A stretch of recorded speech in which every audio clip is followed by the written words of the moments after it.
On this day, December 7, 1874, in the state of Mississippi. In the streets of Vicksburg, a political meeting turned into a slaughter.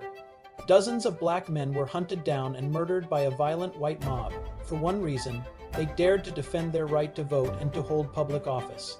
This was not a riot. This was not chaos. This was racial terrorism. It was organized. And most Americans have never heard of it.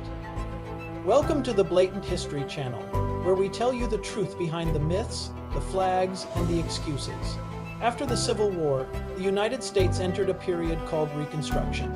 Slavery was over. Black men had the right to vote.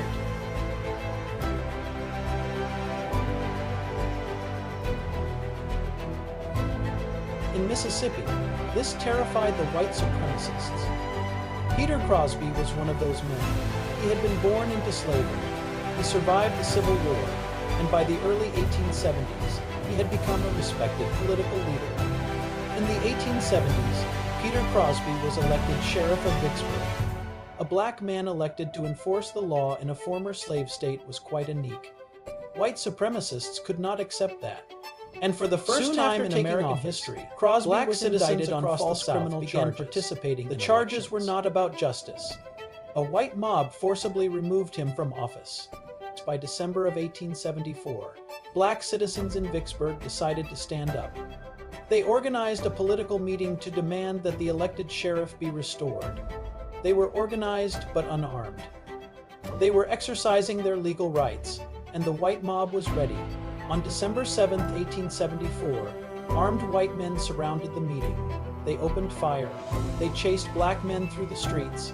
They hunted them through homes, fields, and alleyways. By the time it was over, dozens of black citizens were dead. Some estimates place the number even higher. This event became known as the Vicksburg Massacre, and no one was ever punished. Federal troops were eventually sent into the city, but it was too late. Under that protection, Peter Crosby was reinstalled as sheriff, but white supremacists were not finished.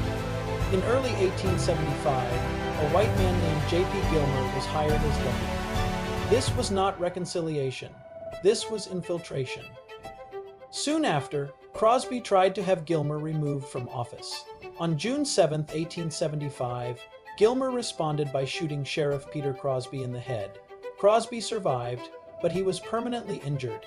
He never fully recovered, and he could no longer actively serve. Gilmer was arrested, but never brought to trial. And once again, white supremacy won. This is how Reconstruction was destroyed, not by debate. Not by elections, but by bullets, white mobs, and fear. Across Mississippi and the South, black political leaders were murdered regularly. Voters were threatened. Ballot boxes were burned. Communities were terrorized. By the late 1870s, white supremacist rule had been violently restored, and Jim Crow rose from the ashes of Reconstruction. The Vicksburg Massacre is not an isolated story. It is a warning. It shows exactly how democracy was destroyed in the South, and how racial terror was used as a political weapon. This is not ancient history. This is the foundation of the system that followed. And this is why remembering this story still matters today.